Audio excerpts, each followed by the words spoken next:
paghimo sang galyon o kung sang yachts, ang number 1 gid ang kahoy nga ginagamit sini. May ara kita tatlo ka varieties ang kahoy nga ginagamit. So but ang number 1 is dol-dol.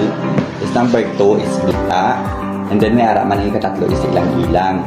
So sa tatlo ka varieties ang kahoy, ang the best nga kahoy gis ang ginagamit kit is bita. Tungod ang bita is a good quality sang kahoy. Ano ba daw kumbaga nang mas tig-a siya nga kahoy kumpara mo sa ilang-ilang o kung sa dol-dol.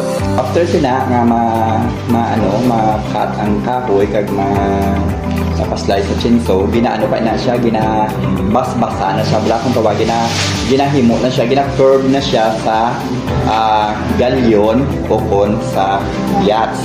So after sila nga ma-curve na nga, nag-form na siya nga galyon man siya o kung yachts, ginabulad pa inaasa sa init.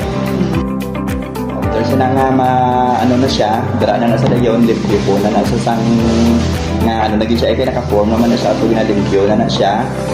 But before sila samtang ginabulad siya, ang iya naman sila nga mga parts ka accessories ng galyon, ginaubra na siya, ginaubra naman na siya, gina-separate na siya ubra.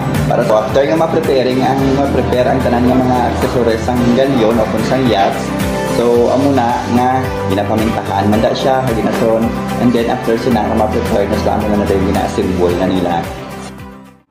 Bali, halin sa una, mga nga tuig nag-umpisa ang pag-ubra ng galyon, sir. Tugay ko,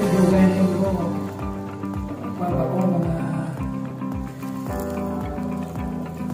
sinigyan ako ng mga susunod dito sila. Tingnan ako ng may itin ako.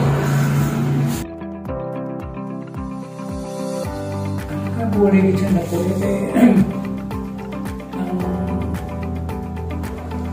Kita mo na kapilyo ko kaan. Sino matapos tatlo.